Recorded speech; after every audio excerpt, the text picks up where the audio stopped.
Maoist party తీవ్ర సంక్షోభంలో ఉందా? మోదీ ప్రభుత్వం ఆపరేషన్ కగార్ను ముగింపు దశకు తీసుకువచ్చిందా? టెక్నాలజీ వార్ వారికి మరణ శాసనం రాసిందా? మావోయిస్టు కేంద్ర కమిటీ కార్యదర్శి నంబాల కేశవరావు ఎన్కౌంటర్ తో ఉద్యమం క్లిష్ట పరిస్థితులకు చేరుకుందా? ఇప్పుడు మిగిలిన నేతలెవరు? పోరాడే సమర్థత వారికి ఉందా? ఏబిఎన్ స్పాట్లైట్ లో చూద్దాం.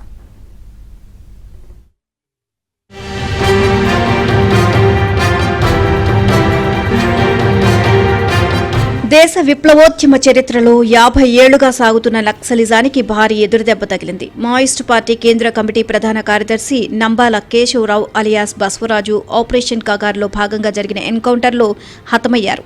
మే 21 నారాయణపూర్ బీజాపూర్ సరిహద్దుల్లో మావోయిస్టుల కంచుకోట అబూజ్మడ్లో భద్రతా బలగాలు కాల్పులు జరిపాయి. అందులో నంబాల కేశవరావుతో సహా 26 మంది మరణించారు. కేశవరావు మరణాన్ని స్వయంగా కేంద్ర హోంమంత్రి అమిత్ షా ప్రకటించారు. నక్సలిజాన్ని అంతం చేసే చర్యల్లో అదో మైలురాయిగా ఆయన అభివర్ణించారు. భద్రతా బలగాలు అద్భుత విజయాన్ని సాధించాయని ప్రధాని నరేంద్ర మోదీ ప్రశంసించారు. మావోయిజం ముప్పును పూర్తిగా నిర్మూలించి ప్రజలకు సుఖశాంతులు అందించడమే ప్రభుత్వ లక్ష్యమని కేంద్ర ప్రభుత్వం అంటోంది.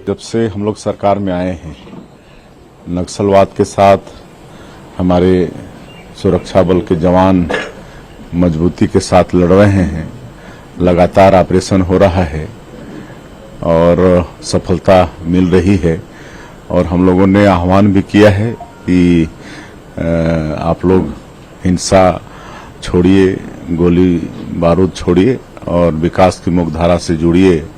आप लोगों के साथ सरकार न्याय करेगी, अच्छा आप लोगों को पुनर्वास देंगे और उसका भी नतीजा सामने है। काफी संख्या में नक्सली आत्मसमृद्धि कर रहे हैं और लगातार ऑपरेशन चल रहा है और अभी जो 3 दिनों तक ऑपरेशन चल रहा था उसमें हम समझते हैं कि ये अब तक का सबसे बड़ा ऑपरेशन है, क्योंकि इसमें इनका जो प्रमुख है नक्सलियों का महासचिव बोलते हैं बसवा राजू, उसको भी हमारे जवानों ने मार के गिराया है और इसके मारे जाने से नक्सलवाद को एक बहुत बड़ा झटका लगा है। इनका एक तरह से कमर ही टूट गया है. దేశవ్యాప్తంగా 13 రాష్ట్రాల్లో రెడ్ కారిడార్ తో బలంగా విస్తరించిన మావోయిస్టు పార్టీని నిర్మూలించాలని యూపీఏ ప్రభుత్వం 2009లో ఆపరేషన్ గ్రీన్ హంట్ మొదలుపెట్టింది. నాటి ప్రధాని మన్మోహన్ సింగ్, హోంమంత్రి చిదంబరం మావోయిస్టులపై గురిపెట్టారు. వారి ఏరివేత టార్గెట్ గా కేంద్ర పారామిలిటరీ బలగాలు ఛత్తీస్గఢ్ దండకారణ్యంలో అడుగుపెట్టాయి.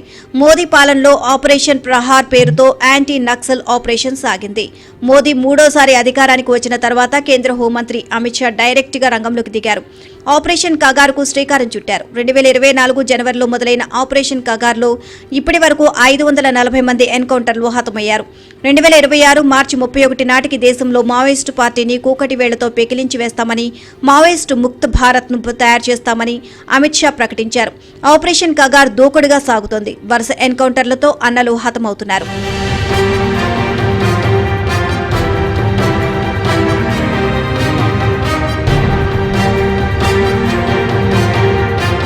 5 దశాబ్దాల పాటు సక్సెస్ఫుల్ గా ఉద్యమాన్ని నిర్వహించి భద్రతా దళాలకు సింహ స్వప్నమైన మావోయిస్టులు హఠాత్తుగా అంతా వీకైపోవడానికి కారణమేంటి? వాళ్ళు ఎందుకు వెనక్కి తగ్గుతున్నారు? భారీ స్థాయిలో మరణాలు ఎందుకు సంభవిస్తున్నాయని విశ్లేషించుకుంటే అది కేవలం ప్రభుత్వం వినియోగిస్తున్న టెక్నాలజీనే కారణమని చెప్పుకోవాల్సిందే. గతంలో మావోయిస్టు ప్రాంతాల్లోనూ దండకారణ్యంలోనూ పోలీసులు అతి కష్టం మీద ఆపరేషన్స్ నిర్వహించాల్సి వచ్చేది. భద్రతా దళాలకు భారీ ఎదురు దెబ్బలు తగిలేవి. గత 2-3 ఏళ్లుగా సాంకేతిక పరిజ్ఞానం అందుబాటులోకి వచ్చాక మావోయిస్టులపై యుద్ధ తంత్రమే మారిపోయింది. 1,00,000 మంది పారామిలిటరీ బలగాలతో పాటు సాంకేతికంగా అత్యాధునిక డ్రోన్లు, మానవరహిత వైమానిక వాహనాలు భద్రతా దళాలకు అందుబాటులోకి వచ్చాయి. జాతీయ సాంకేతిక పరిశోధన కేంద్రం డైరెక్షన్లో శాటిలైట్ చిత్రాలతో మావోయిస్టుల ఉనికిని కనిపెట్టి ఎన్కౌంటర్లు చేస్తున్నారు. మావోయిస్టుల పాలిట డ్రోన్లు మరణ శాసనంగా మారాయి. మావోయిస్టు దళాల కదలికలను డ్రోన్లు పసిగట్టగా భద్రతా బలగాలు వారిని చుట్టుముట్టి మట్టుబెడుతున్నాయి. అత్యాధునిక సాంకేతిక పరిజ్ఞానంతోనే అబూజ్మడ్ ఇన్నాళ్లకు భద్రతా దళాలు వశమైంది.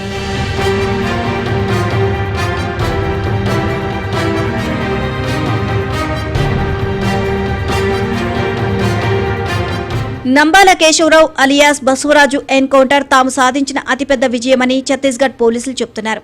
మావోయిస్టు ఉద్యమాన్ని సాయుధ పోరాటంగా అభివృద్ధి చేసిన ఘనత కేశవరావుకు దక్కుతుంది అని వారు అంటున్నారు. उसमें बहुत बड़ी सफलता के रूप में 27 माओवादियों को निष्क्रिय किया गया और माओवाद के जो शीर्षतम नेतृत्व बसवा राजू को निष्क्रिय करने में भी हमारी टीम कामयाब हुई है। छत्तीसगढ़ पुलिस के लिए और माओवाद विरोधी आंदोलन अभियान के लिए ये सबसे बड़ा दिन है मेरे हिसाब से, क्योंकि जब शीर्ष नेतृत्व न्यूट्रलाइज हुआ है तो इसके बाद इस आंदोलन को बिखरने में कोई बहुत बड़ा वक्त नहीं लगना चाहिए। हमारे छत्तीसगढ़ पुलिस और बाकी संयुक्त सुरक्षा बलों द्वारा पिछले वर्षों से जो अभियान चल रहा है उसको पूरी तरह से बहुत ज़्यादा मिलिटराइज करने में बसवा राजू और अभी जो जिसको निष्क्रिय किया गया है उसकी भूमिका रही है। కేంద్ర హోంమంత్రి పెట్టిన గడువు కంటే ముందుగానే మావోయిస్టు పార్టీ తుడిచిపెట్టుకుపోతుంది అని ఛత్తీస్గఢ్ పోలీసులు చెబుతున్నారు. ఎన్కౌంటర్లో మృతి చెందిన కేశవరావు మృతదేహానికి పోస్టుమార్టం నిర్వహించారు. ఎన్కౌంటర్లో మావోయిస్టు పార్టీకి చెందిన మరో అగ్రనేత సజ్జా వెంకట నాగేశ్వరరావు మృతితో ఆయన స్వగ్రామం బాపట్ల జిల్లా చీరాలలో విషాద ఛాయలు అలుముకున్నాయి. చీరాల మండలం జాండ్రపేట గ్రామానికి చెందిన సజ్జా వెంకట నాగేశ్వరరావు అలియాస్ ఏసన్న 17 ఏళ్ల వయసులోనే మావోయిస్టు పార్టీలోకి వెళ్లారు. అప్పటి నుంచి కుటుంబానికి దూరంగా ఉంటున్నారు. ఎన్కౌంటర్ కు ముందు వరకు అవామ్ ఈ జంగ్ పత్రికకు ఆయన ఎడిటర్ ఇన్ చీఫ్ గా ఉన్నారు. ఆయన 10వ తరగతి వరకు ఒంగోలులో చదువుకొని గుంటూరు పాలిటెక్నిక్ కాలేజీలో చేరుతూ ఆయన ఆకర్షితుడై పార్టీలోకి వెళ్ళడం అనేది జరిగింది.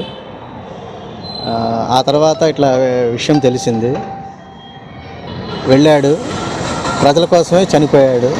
మావోయిస్టు పార్టీలో ఇంకా 1000 మంది క్రియాశీలక సభ్యులు ఉన్నారని, 10 నుంచి 15 వేల మంది సానుభూతి పరులు ఉంటారని ఛత్తీస్గఢ్ పోలీసులు అనుమానిస్తున్నారు. ఎక్కడికక్కడ లొంగిపోవడం ఉత్తమం అని సూచిస్తున్నారు. ప్రస్తుతం మావోయిస్టు పార్టీలో 4 కీలక నేతలు ఉన్నట్లుగా పోలీసు రికార్డును బట్టి తెలుస్తోంది. ముప్పాళ్ల లక్ష్మణరావు అలియాస్ గణపతి, మల్లోజుల వేణుగోపాల్, మిషిర్ భైస్రా, చండరి యాదవ్ కోసం పోలీసులు గాలింపు కొనసాగుతోంది. ఈ క్రమంలోనే వార్ గణపతి పోలీసుల కన్నుగప్పి ఫిలిప్పీన్స్ కు పారిపోయినట్లుగా అనుమానిస్తున్నారు. ఇక దాన్ని ధ్రువపరచాల్సి ఉంది. ఇక మోస్ట్ వాంటెడ్ మడవి హిడ్మా కోసం కూడా గాలింపు జరుగుతోంది. హిడ్మా కర్రెగుట్టల్లోనే ఉన్నాడు అని భావిస్తున్నప్పటికీ ఇంతవరకు అతన్ని పట్టుకోలేకపోయారు. దక్షిణ బస్తర్ పరిధిలోని సుక్మా జిల్లా పువర్తి గ్రామానికి చెందిన హిడ్మా మావోయిస్టు కార్యకలాపాల్లో చురుగ్గా ఉంటున్నారు.